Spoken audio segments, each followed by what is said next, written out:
Hey everyone, it's Fab Jen and welcome back to Beauty 101, and today we're going to be talking about primers. So what is a primer? A primer is a barrier for your skin, also protects your skin from foundation, and it also helps your foundation adhere better and stay longer to your skin. Now some primers more or less will be more geared towards maybe skincare area and or more to just being strictly a primer, and that's just to create a barrier to protect your face and help the longevity of your foundation. So that's all it does. It also helps with application and makes your foundation look more flawless and more smooth.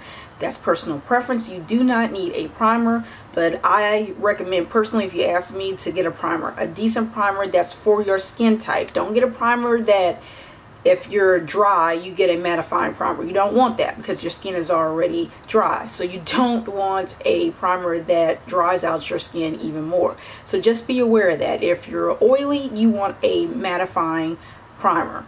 Okay, if you're oily or combo oily, you want a mattifying primer in the areas that you are oily at, and then have a regular primer on the perimeter or the areas that you're not oily at. You see what I'm saying? So if you are dry, you want a primer that moisturizes, okay, or has a moisturizer built into it. So just kind of think about those things when you are purchasing primers and foundations. Always consider your skin type and always consider what you are allergic to, and make sure you read the ingredients on every product that you put on your face. So that's pretty much what primers are. I have a few examples of primers that I use that I've been loving. I have the Baby Skin Maybelline one. This one's about $6. It's 0.67 ounces. Very little goes a long way. It's like a silicone or silicone based primer. It's clear, goes on smooth, and it's okay. It does a nice job. My foundation does adhere better with this primer. It's nice. It doesn't break me out. So this is a good primer, and this is good for all skin types. I'm combination oily, and I'm dry in some areas, normal some areas, and oily in others.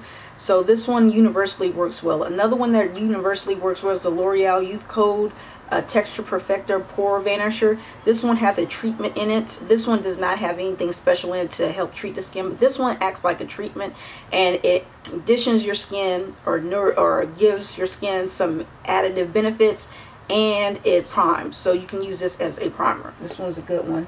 Then you have the Rimmel Stay Matte Primer, which is just thebomb.com. I've really been enjoying this for the past couple of days.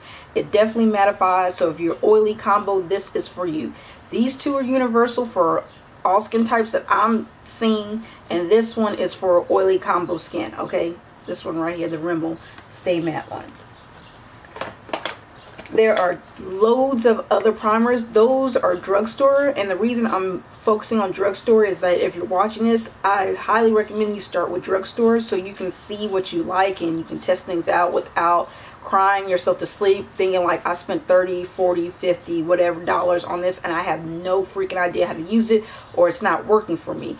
I found that when I started perfecting my routine and figuring out what I liked, that I was able to make smarter purchases as far as high-end, and I knew how to use them better. And I'm also finding that when I go back to my old products, I didn't know what to do with them, that I know what to do with them now, and they're just fabulous. So sometimes it's just better to start off low end and work your way up, and even return back to some of the stuff that you used to use and try it again, because your skill and your confidence level is a little bit better. So just to kind of put that out there.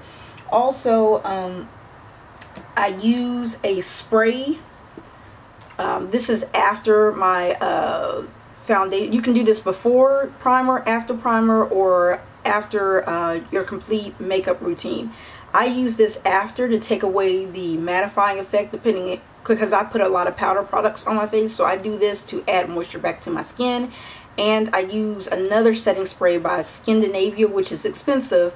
This one works well, but the Scandinavia is just, it's the business. It looks like your makeup just doesn't fade with the Scandinavia. And you're probably like, well, what's the difference? Well, isn't the primer supposed to do that? Why is the finishing spray do that?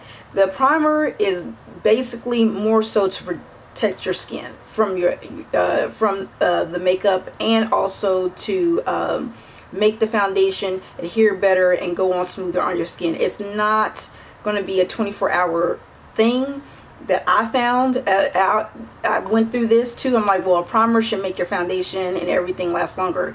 It might, depending on the primer, make your foundation last longer depending on your skin type and depending on the weather.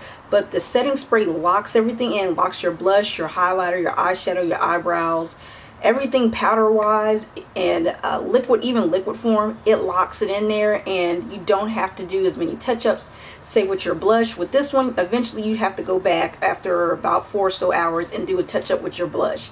It just depends on a lot of things on products, but I am telling you what I use because this is how I found the best results, because I didn't know this. I didn't know about the primer, and I didn't know about the setting spray.